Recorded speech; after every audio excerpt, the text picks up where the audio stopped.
Japan's biggest pop stars crashed onto American TV in 1980, but nobody told them they'd need to speak English. What followed was a spectacular 5-week disaster involving mobbed Disneyland trips, plastic-wrapped appendix scars, emergency samurai sketches, a pregnant host's lucky escape, and hot tub endings that became the show's strangest legacy. Fact 1. The Crofts were told a massive lie. When legendary producers Sid and Marty Krofft signed on to create Pink Lady and Jeff for NBC in 1980, they were promised that the Japanese pop duo Mie Namoto and Keiko Masuda could speak fluent English. This turned out to be completely false. The two women didn't speak a single word of English when they arrived in the United States to begin production. Every line of dialogue, every joke, every sketch had to be learned phonetically, with Mie and Kay memorizing the sounds of English words without understanding what they actually meant. The producers hired English tutors who worked with the duo around the clock, breaking down each word into syllables and drilling pronunciation until they could recite their lines. During rehearsals and tapings, Mie and Kay would deliver their dialogue perfectly on cue, but they had no idea what they were saying or when to naturally react to jokes. This created an awkward disconnect where their comedic timing felt off because they couldn't respond spontaneously to other performers. The language barrier made every aspect of production exponentially more difficult and contributed significantly to the show's inability to find its rhythm. What should have been a straightforward variety show became a logistical nightmare, with directors and writers constantly struggling to work around the fundamental problem that the stars couldn't communicate with anyone on set. Fact 2. Disneyland mobbing convinced NBC it would work. Before NBC executives greenlit Pink Lady and Jeff, they needed proof that American audiences would care about two Japanese pop stars most people had never heard of. Producer Sid Krofft arranged a test run by taking Mie and Kay to Disneyland in California, a popular destination for Japanese tourists. The moment the duo walked through the gates, they were immediately surrounded and mobbed by hundreds of Japanese visitors who recognized them instantly. Fans screamed, cried, and pushed forward trying to get autographs and take pictures with the superstars. The scene was so chaotic that Disneyland security had to intervene to control the crowd. Sid Krofft brought NBC executives along specifically to witness this reaction, and the network suits were thoroughly impressed by the level of fame and adoration Pink Lady commanded.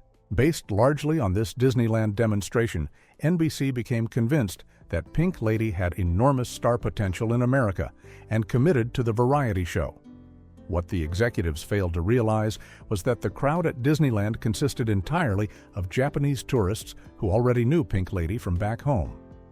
The duo had virtually zero name recognition among actual American audiences, which became painfully obvious when the show premiered to confused viewers who had no idea who these performers were or why they should care. Fact 3. A pregnant comedian dodged a bullet. The original plan for Pink Lady's American variety show didn't include Jeff Altman at all. NBC initially signed comedian and impressionist Louise Duarte to be the American co-host who would work alongside Mie and Kay.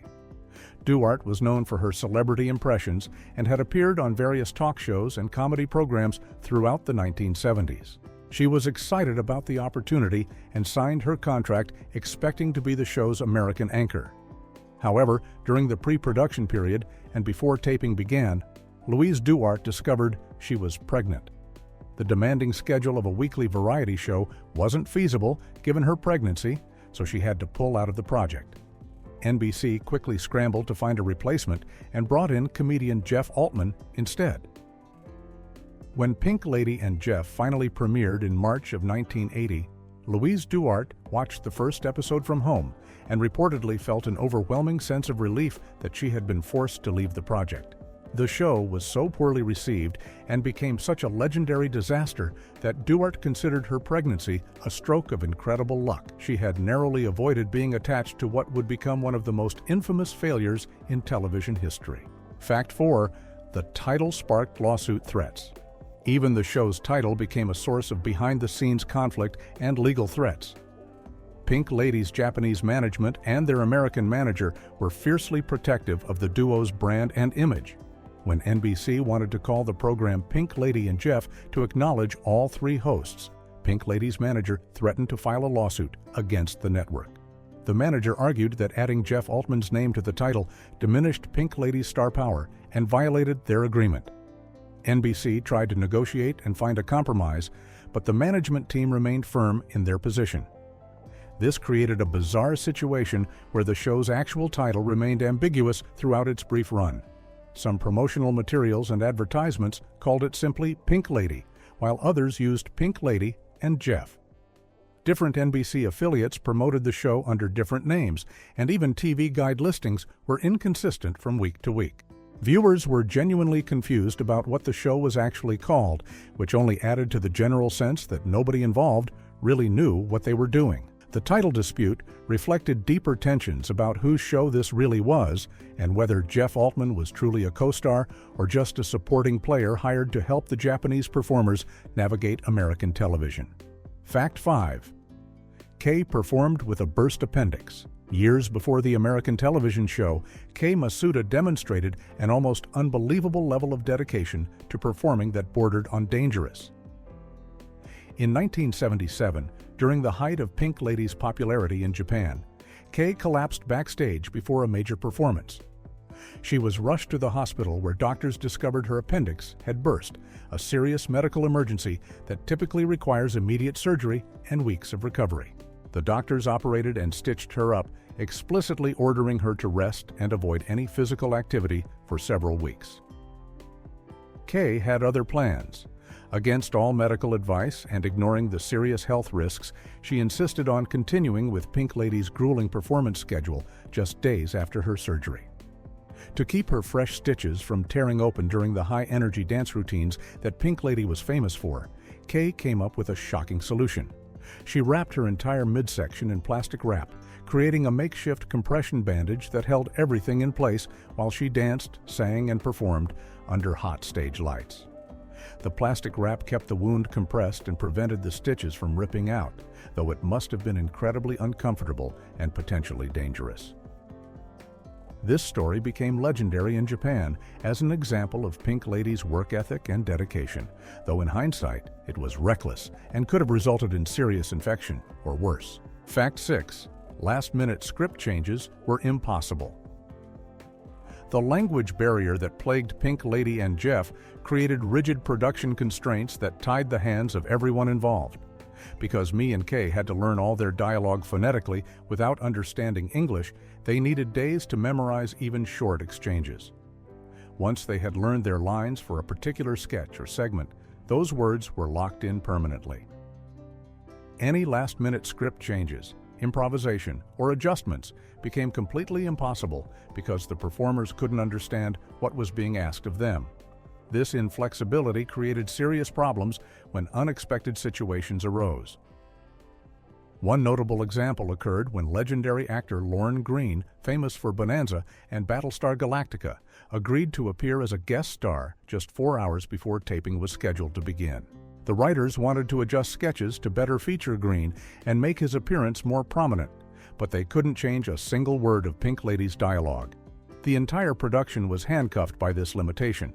Even minor tweaks to improve jokes or fix problems that became obvious during rehearsal were off the table. Directors and producers had to work around whatever Me and Kei had already memorized, even if those lines didn't make sense anymore or if better ideas emerged. This made the show feel stiff and mechanical, with none of the spontaneity and energy that made successful variety shows work. Fact 7. SNL savagely parodied. It with Pink Lady and Carl, Saturday Night Live, wasted no time mocking the struggling variety show, airing a brutal parody sketch in May of 1980, just 2 months after Pink Lady and Jeff premiered. The SNL sketch was called Pink Lady and Carl and replaced Jeff Altman with scientist Carl Sagan, played by cast member Harry Shearer. Gilda Radner and Lorraine Newman portrayed Me and Kei, complete with matching outfits and exaggerated broken English. The premise of the sketch mocked the fundamental absurdity of the real show, with the fake Carl Sagan trying to discuss astronomy and science, while the fake Pink Lady performers smiled and nodded without understanding anything he said. The parody highlighted how awkward and uncomfortable the real Pink Lady and Jeff felt to viewers, with the language barrier and cultural disconnect played for laughs. Harry Shearer's Carl Sagan kept trying to have meaningful conversations about the cosmos, while Gilda and Lorraine responded with nonsensical English phrases and enthusiastic but misplaced reactions. The sketch was savage in its accuracy, capturing exactly why audiences found the real show so difficult to watch. For Saturday Night Live to parody a show so quickly after its debut was telling, it meant Pink Lady and Jeff had already become a national punchline within weeks of its premiere. The SNL sketch is now better remembered than most actual episodes of the show it was mocking. Fact 8. The director hated the show behind the scenes. One of the people who should have been most invested in making Pink Lady and Jeff successful actually despised the entire project. Art Fisher, an experienced television director who had worked on successful variety shows, including The Sonny and Cher Comedy Hour, was brought in to direct Pink Lady and Jeff. Despite his impressive resume and proven track record, Fisher openly hated working on the show and made no secret of his feelings. He was only involved because he was contractually obligated to NBC and couldn't get out of the commitment. Fisher's contempt for the project created a toxic atmosphere during production, with the director clearly going through the motions rather than bringing any creative passion or problem-solving energy to the numerous challenges the show faced. His negative attitude likely influenced other crew members and contributed to the overall sense that Pink Lady and Jeff was doomed from the start.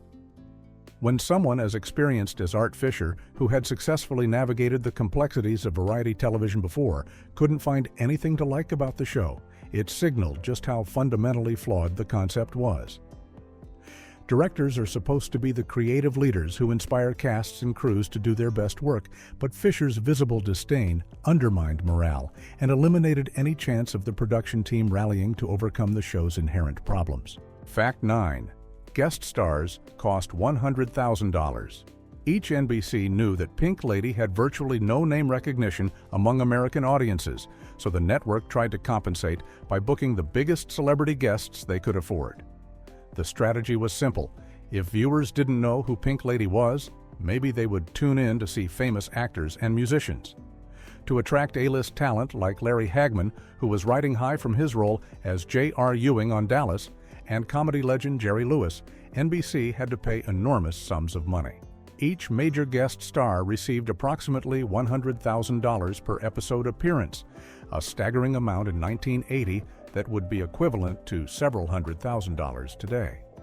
The network was essentially paying premium prices to convince celebrities to appear on a show that most of them probably suspected would fail. These guest star salaries consumed a massive portion of the show's budget, money that might have been better spent on writers, better sketches, or more time for me and Kay to prepare. Despite the huge financial investment in celebrity guests, their presence couldn't save the show from its fundamental problems. Viewers didn't care about seeing Larry Hagman or Jerry Lewis appear in awkward sketches with performers they didn't know and couldn't understand. The expensive guest star strategy ultimately proved to be a waste of money that demonstrated how desperately NBC was trying to salvage an unsalvageable concept. Fact 10. Music videos weren't real performances. Pink Lady and Jeff tried to boost its appeal by featuring performances from major rock acts, including Blondie, Cheap Trick, and shock rocker Alice Cooper. Promotional materials and episode descriptions made it seem like these artists would actually appear on the show and interact with the hosts. In reality, none of these musicians ever set foot on the Pink Lady and Jeff soundstage. What aired during these supposed musical guest segments were simply pre-recorded music videos that the show licensed and played during the broadcast. This was essentially the equivalent of showing a YouTube video, except this was 1980, and MTV wouldn't even launch for another year. The music video segments had zero connection to anything else happening in the episode, with no interaction between the rock artists and Pink Lady or Jeff Altman whatsoever. The show would awkwardly cut away from sketches to show a Blondie or Cheap Trick video, then cut back to the studio without any acknowledgement or integration. This disjointed approach made the show feel even more chaotic and poorly planned than it already was. Viewers who tuned in hoping to see Alice Cooper trading jokes with Jeff Altman or Blondie performing live with Pink Lady were disappointed to discover they were just watching music videos that could have aired on any program. The lack of actual musical guests eliminated opportunities for genuine interactions that might have created memorable television moments. Fact 11. The hot tub ending was recycled. Every single episode of Pink Lady and Jeff ended with the exact same gag, a repetitive running bit that quickly became tiresome. Jeff Altman, dressed in a tuxedo, would be standing near a hot tub on set. Me and Kay would then grab him and pull him into the water, fully clothed, while laughing.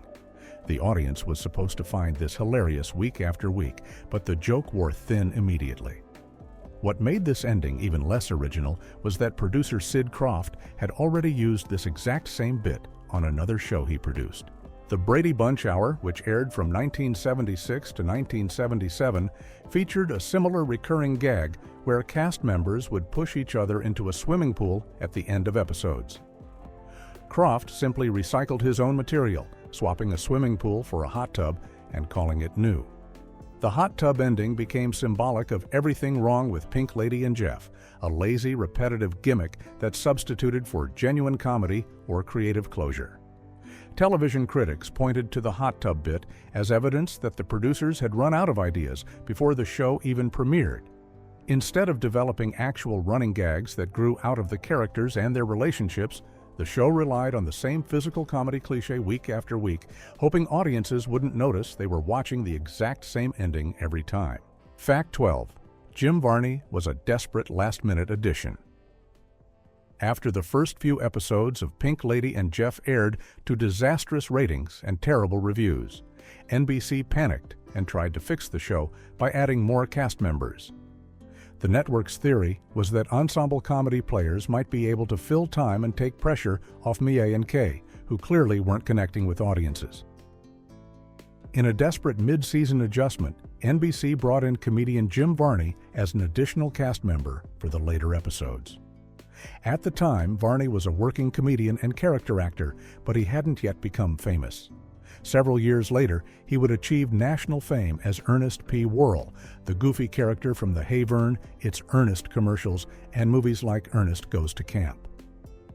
On Pink Lady and Jeff, Varney was tasked with playing various characters and doing sketch comedy bits that didn't require interaction with the language-challenged stars. His addition made no difference whatsoever to the show's fortunes.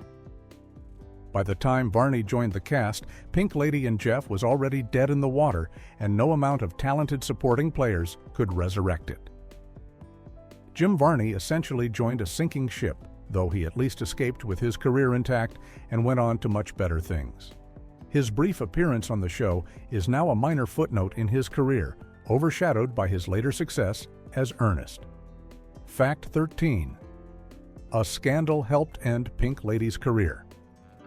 Before the American television disaster, Pink Lady's career in Japan began to unravel due to a controversial decision that sparked national outrage. In 1978, Me and Kay were invited to perform on Kohaku Utagassen, the most important and prestigious music program in Japan that aired on New Year's Eve. Appearing on Kohaku was considered the ultimate honor for Japanese performers, and being invited meant you had reached the absolute pinnacle of the entertainment industry. Pink Lady shocked everyone by turning down this invitation and instead choosing to host their own rival New Year's Eve charity special on a different network. The duo promoted their competing special as a fundraiser to benefit a school for the blind, positioning themselves as doing charitable work. However, the controversy exploded when representatives from the School for the Blind publicly denied any involvement with Pink Lady's special and stated they had never been contacted about receiving donations. This revelation made it appear that Pink Lady had used blind children as a publicity stunt to justify snubbing Kohaku. The Japanese public was furious, and Pink Lady's reputation took a massive hit. The scandal contributed to their declining popularity in Japan, and was part of why they were looking for opportunities in America when the NBC show came along. The Kohaku incident demonstrated a tone deafness and poor judgment that would later be reflected in their decision to do an American variety show when they couldn't speak English. Fact 14. a sixth episode. Never aired, Pink Lady and Jeff was canceled so quickly that NBC pulled the plug while episodes were still in production. The network had ordered and produced 6 episodes total, but only 5 ever made it to air. After watching the ratings collapse and reading the brutal reviews, NBC executives decided that airing the 6th episode would be pointless. The show was officially canceled, and the final produced episode was shelved indefinitely. For decades, this unaired 6th episode existed in NBC's archives, a piece of lost television history that few people even knew about, and fewer cared to see. Eventually, many years later, when Pink Lady and Jeff was released on DVD for completists and nostalgia seekers, the lost 6th episode was finally included in the set. It featured guest stars Bert Convy and Teddy Pendergrass and was reportedly no better or worse than the 5 episodes that had aired. The existence of an unaired episode highlighted just how quickly NBC abandoned the show, not even bothering to burn off all the produced content during summer reruns or late-night slots. The network wanted to forget Pink Lady and Jeff as quickly as possible and pretend it had never happened. Leaving an expensive produced episode on the shelf represented a significant financial loss, but NBC calculated that airing it would only remind viewers of the embarrassing failure. Fact 15. It ranked number 35 on TV Guide's worst shows. Ever Pink Lady and Jeff's legendary status as a television disaster was officially cemented when TV Guide ranked it as the 35th worst TV show of all time. This wasn't just a contemporary review calling it bad, this was a retrospective judgment after decades of television history, placing Pink Lady and Jeff among the absolute bottom of the barrel alongside genuinely terrible programs. TV Guide's assessment went even further, claiming that Pink Lady and Jeff deserved credit for killing the entire variety show genre. According to the magazine, the show's spectacular failure was so complete and so public that it poisoned the well for any future variety programming. Networks became gun-shy about greenlighting variety shows after watching NBC's expensive disaster crash and burn so spectacularly. The format, which had been a staple of television for decades with successful shows like The Carol Burnett Show and Sonny and Cher, effectively died out in the early 1980s. While it's an exaggeration to blame one show for ending an entire genre, Pink Lady and Jeff certainly contributed to the decline. The ranking as number 35 on the worst shows ever list has become part of the show's legacy, a dubious distinction that ensures Pink Lady and Jeff will be remembered forever, just not in the way anyone involved would have wanted.